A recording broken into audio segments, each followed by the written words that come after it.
It's a new school year. We're starting to figure things out. And at some point in time, even we as tech coaches get evaluated. Even we as tech coaches have that conversation where somebody goes, so what have you been doing? Mm-hmm. And having data behind us is important. I remember a few years ago when I started my first tech coaching gig, I got a lot of,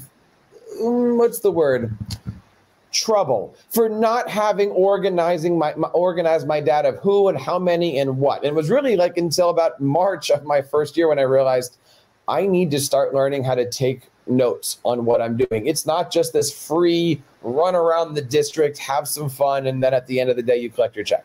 Exactly. Having the appropriate data points is there. And that's why I am so thrilled to introduce my next guest, Miss Susanna Summers. Susanna, how are you? It is so great to have you here. It is so good to be here. I think it was actually this time last year that we were first talking about data, and it has come a long way.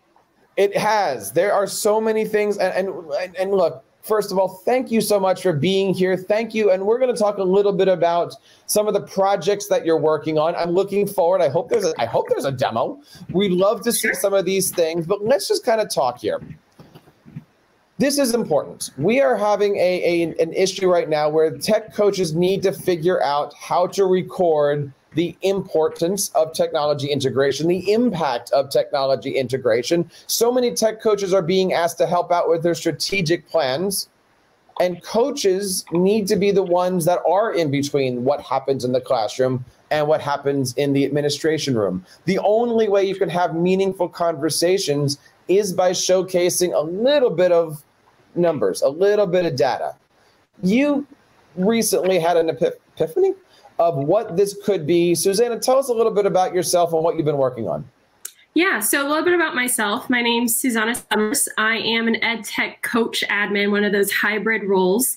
My data journey actually started with The Bachelor. Don't roll your eyes.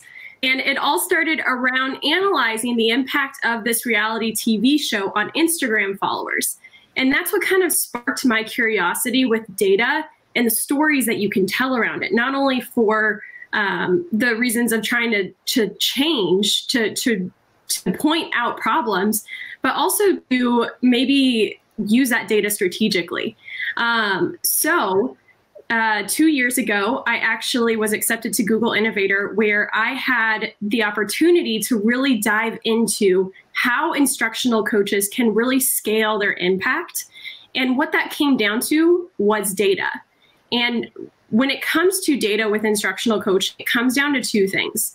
You need to collect data not only to inform your practice, like teachers do. Teachers collect data on students so that they can inform their practice, but also that you can share that data and what you're doing, what's working with the important stakeholders in your organization. So be it your principals, your curriculum directors, department heads. It's really two reasons. You need to collect that data so that you can show what you're doing, which in a lot of districts, that's important if your position might be on the line, but also so that you can share what's working and have your principals connect you with teachers because they can see in the data what you're doing and what's working. Now, I want to start by talking about some of the fears that I had with this, right? Because if we're talking about tech integration, we're talking directly about the impact that we as tech coaches are having in those classrooms. There's a fear that I have. There's a fear that we have.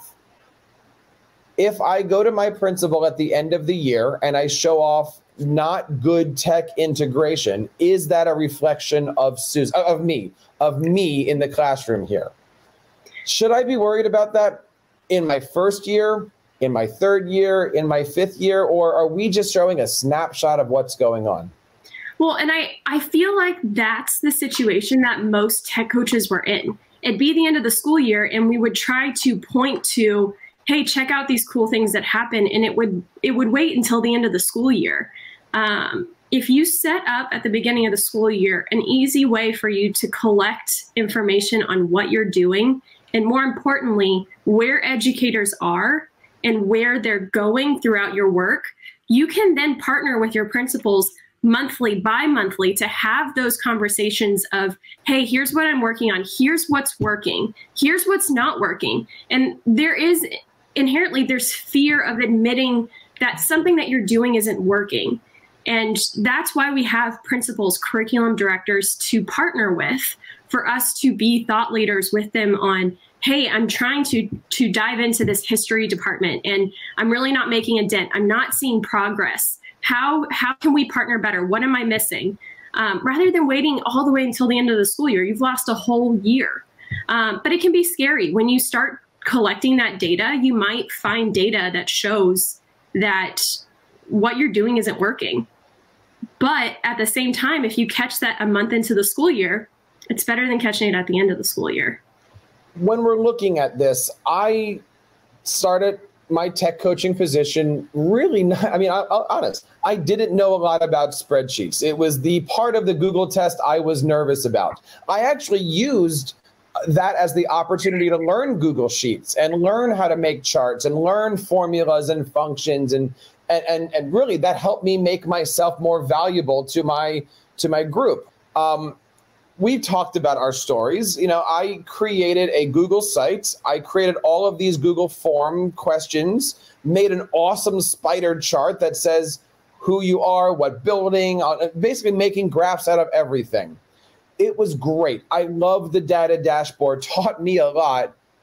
But then I realized after meeting you, there's a different way that tech coaches can be building this and creating it without having to sacrifice, what's the word I don't use? Sleep. Well, I'm impressed that was actually the project that you took on, because for me, I thought I was a spreadsheets wizard because I could do equals, sum, and then I could drag down. And I was like, ooh, I know my spreadsheets. I didn't. I really didn't know spreadsheets at all. And I tried to do the same thing. I tried to tackle data collection at first by setting up a Google form. So every time I met with a teacher, I would just put that login.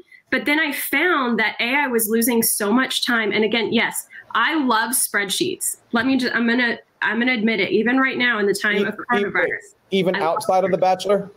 Sorry? Even outside of the Bachelor? Even outside the Bachelor, I even love spreadsheets with state testing data, which is a whole bunch of scaries. You are lucky. I found that when I was trying to track that data through Google Forms that led to a spreadsheet, I was losing so much time in the data collection, and I was losing a lot of time in visualizing data, where instead, if I could just easily find what wasn't working and then jump over to my Facebook networks, or now this new awesome network that you have for tech coaches to collaborate, so I could easily connect with other people, be like, hey, here's my problem. What are some solutions you guys are doing for this? I was losing time trying to make fancy spreadsheets and trying to search for stuff and finding problems with the information I'd inputted. So you needed to find more time to watch The Bachelor. That's what you were saying. Yes. Okay, yes. I must protect my Monday nights. They are sacred in our household. But through my Google Innovator project, what I ended up doing was I actually created kind of like our student information systems, where we can just easily go and put in attendance or put in different information on our students. I essentially made that for tech coaches. So you just upload your teachers at the beginning of the school year, and then throughout the year, you just go and you tag what you're doing with them, and you get incredible data that is the data that you should be getting, but is so difficult to get. So talk to us about the solution here. Yeah, so my solution, it's called connecthub.io. That's the website. And basically the way it works is that you just pull up the page and you go and type in a teacher's name, what day, what time you met at, and for how long, and you just leave notes. And when you leave those notes, it just goes into your database. And by just tracking your notes and what you did, you get all of this incredible data on what you did. So you can see here where you streamline your work, you just input your information and then you hit save. And when you go to hit save, you have the option too to send a copy to the teacher via email. So that way you don't have to have those complicated Google Docs that you're sharing with teachers, and no matter how organized your Google Drive is that you can't ever find. And then each teacher gets this educator profile. So I don't know about you guys, and I think you guys are mentioning this before, some of those tech coaches that support like 10 buildings, and you can't ever remember everyone's name, or on top of that, what you last did with them. You can see quickly what you did with them, maybe if you're on the way to their classroom. And then by just tracking those notes, you get this powerful data. You can see how many teachers made growth, how many teachers participated in coaching cycles, what were the trending topics, were you working on assessments, were you working on instruction, were you working on differentiation, or you can get granular down to, I worked with 15 educators this month on Google Forms, and they actually tackled coaching cycles and differentiation. And through those coaching cycles, you can see at the beginning, on average, they were at a 2 or 2.5, and then they all finished at a 4. And it's totally customizable, and that's what I love about it. Every coaching platform or every coaching program is so different that you need that flexibility to be able to make it your own for your district, especially if you're like me in one of those hybrid roles, or you're part tech coach, part math coach. Let me tell you a little bit about what I've gone through and why this isn't the right thing. I'm going to make an Evernote document for everybody. I'm going to make a Google Doc for everybody. I'm going to make a Google Keep for everybody. I've done again, Microsoft Google Form for everybody. Now I'm looking at making OneNotes for everybody, and I'm going, there's got to be a better solution out here. How does somebody get connected on connecthub.io? Everybody out here in the chat room, by the way, loves this product. If you guys are using this, let us know in our chat. We would love to hear any stories, love to hear what you guys think. And if you guys have or are interested in signing up, let us know that you guys have done that in the chat box. How do we get connected here? Yeah, so you just go to connecthub.io and you just sign up. We now, as of a month ago, have a free version. So it's just myself and my developer. You sign up, and all you have to do is create your buildings, upload some teachers, and you can either upload those teachers manually or with a spreadsheet if you have an export from your student information system, and you go, and that's it. So it's so nice because it kind of consolidates everything. And I'm one of those. I am a person who loves organization and productivity. I have had every single notebook. I've tried everything from Asana to Trello to Google Keep. I've tried it all. Yep. And what I just wanted was everything in one place. So that's the goal here, is that when you sign up, you can just live in this one place to get organized and keep track of what you need to do, your to-dos. There's a free trial for 1 month for the upgraded version. The upgraded version, though, is about 2 Starbucks drinks a month. So as a tech admin, I understand especially right now after that shutdown, there's nothing more frustrating than finding something amazing and then it costing your first newborn child. What about finding out that you have to give up 2 Starbucks drinks a month? Yes, which are very important, especially at this time.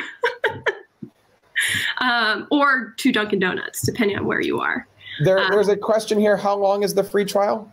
Yes. So it's 1 month. There's a free trial for the upgraded version. But if you're trying it out now and you're like here in Massachusetts, where we are actually now not even starting until the middle of September, just shoot me a message.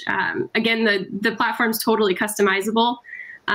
But the free version actually has the majority of the features. And we're going to be adding a ton of new stuff this year. So kind of like a scheduling platform, similar to something you may have seen, like You Can Book Me, and then surveys too. So you can actually get survey data and incorporate that into your educator growth data. You know, as soon as you showed me this platform last year, which it looks completely different, it's been a year of development. I love this thing. You're asking yourself the question, does this integrate into the system I already have? Many of us are Google schools. Many of us are using Teams. I would imagine that using a team, you can pin this to the top and it just integrates right in, so you can keep everything in one spot. That is coming in the next 2 months. So we're going to start with Google integration and then Microsoft integration. And it's going to also integrate with your Google Calendar if you're one of those people who just lives with your calendar in your pocket.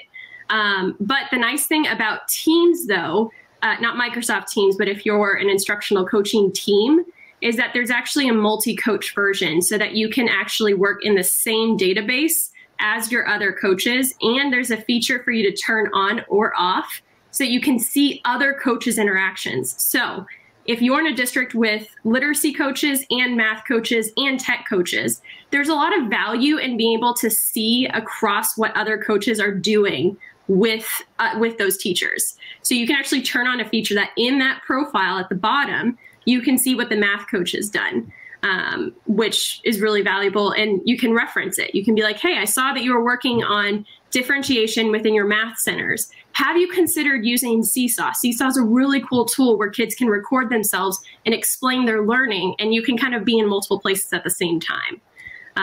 Thank you so much for the kind words. Yeah. I was going to say, I hope you're seeing all the comments that are here. We are live on Facebook. We are live on YouTube. Guys, do us a favor. Please hit the share button.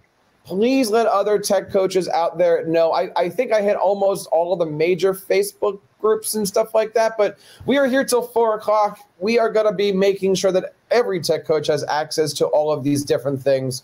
And, you know, Susanna, as we go through, the question is, where do we go with this, right? How do we present this? I know it's a great application. I know no matter what application we have, it's here's data, but it does come back down to those relationships, having conversations with your principals. Yeah. So how does that go? Do you go, hey, Susanna, here's where we are?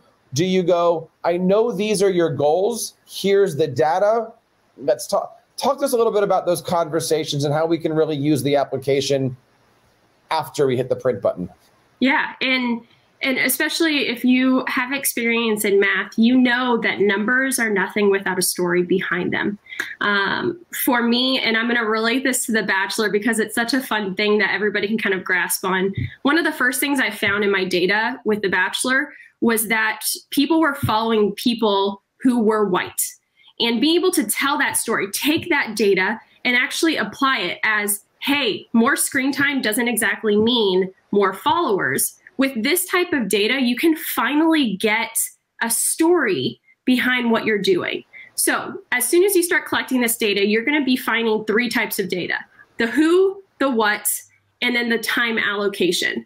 So the time allocation is really easy. Your data is going to show you where's your time going, what are you doing, what are you not doing, what's conflicting with it. My favorite was when I started collecting this data. As soon as state reported or state testing started, my data, that chart just went loop, nothing, and it went right back up.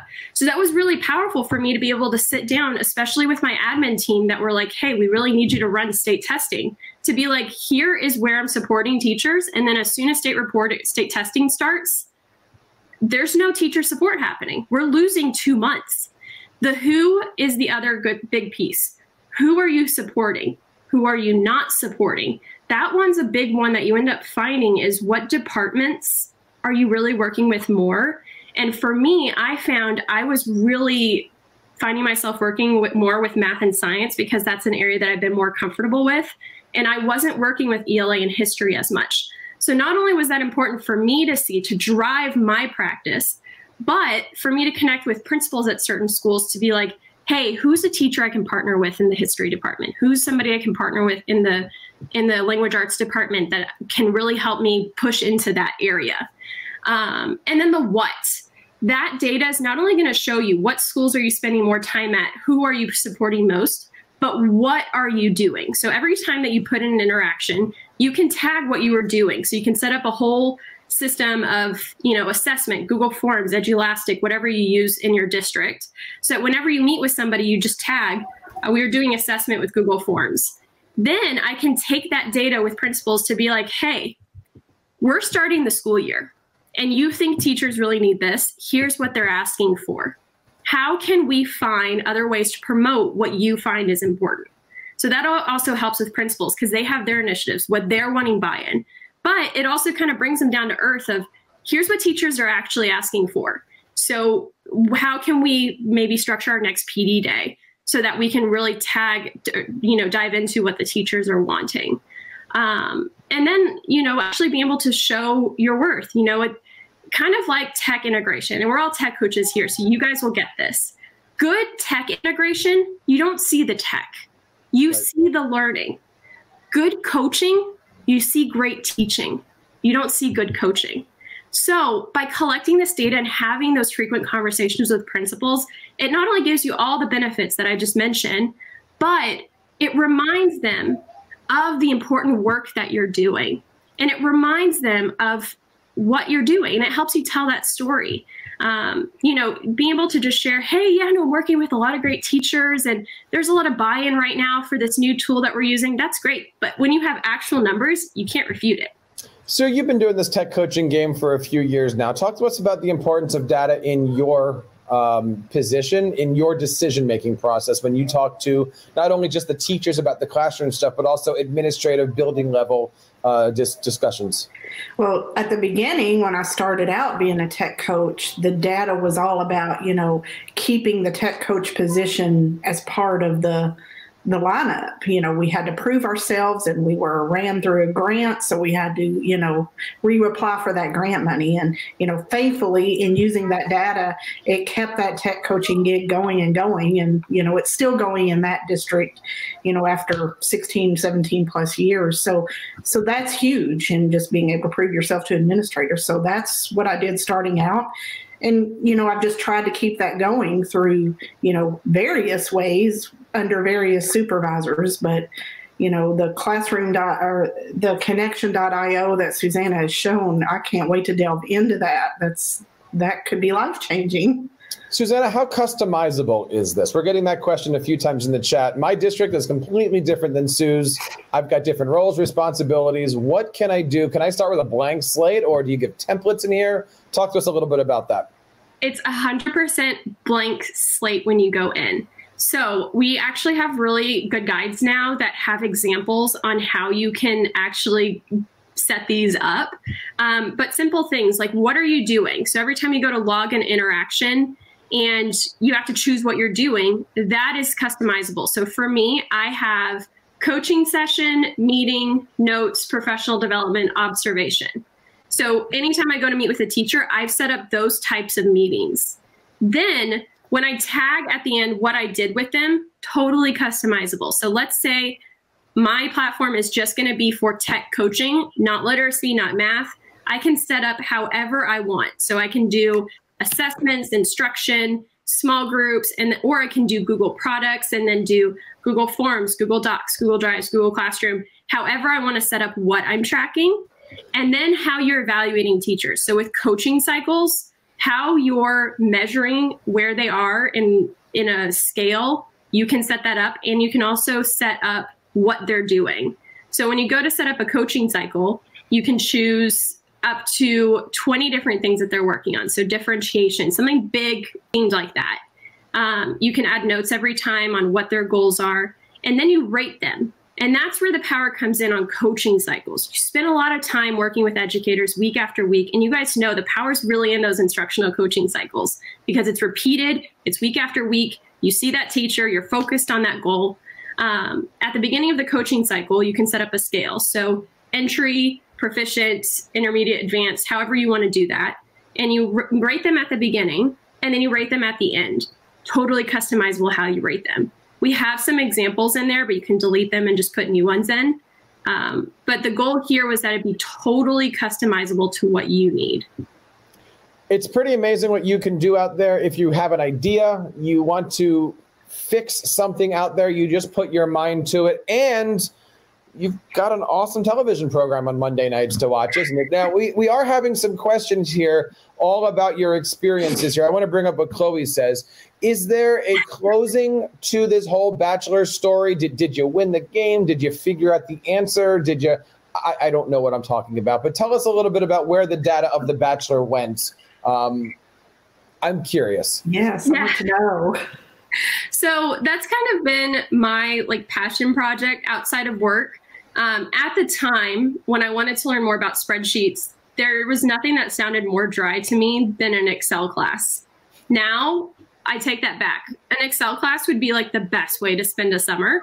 But I wanted a fun way to actually play with simple data, and just tracking what date it is and how many followers each contestant had was pretty simple. And I actually tapped into this amazing community on this website called Reddit. And there's it's like a forum website. And I tapped into this community to share my data. To share my data, because I was seeing this cool stuff. And through this whole process, I was sharing screenshots of spreadsheets, and I found, just probably as y'all tech coaches have found, that if you just show somebody a spreadsheet, they're going to just not care. They're going to be scared away if they're not used to spreadsheets. So right now, actually, what I've done is I've created an Instagram account to visualize bachelor data. So different things that happen on the show that lead to what, who's trending because of what. But it's a fun way because it's teaching me how to visualize data in a way that's easy for people to digest and how you can look at data differently. One of the things that has been sparking my interest lately is that, especially now in instructional coaching, we're tracking all this data. So is the data driving the story, or is the story driving the data? So that's kind of where I'm going right now. Well, I appreciate you taking the time and sharing everything with us. I think Sue's found a new show to watch. Sue, you're going to be busy on Monday nights, right now? I don't know. We'll see. It's a horrible show. Don't watch it if you haven't. You know, if it's going to teach me about data, then there we go. The website is connecthub.io. I highly recommend you guys check it out. And if you guys have been loving it, please leave messages in the comments. We would love to. Susanna, what is the Twitter, social? How do we reach you guys outside of this website? Yeah, so my Twitter handle is just Susanna Summers on Twitter, Instagram, everywhere. And we also have connecthub.io on Instagram and Twitter.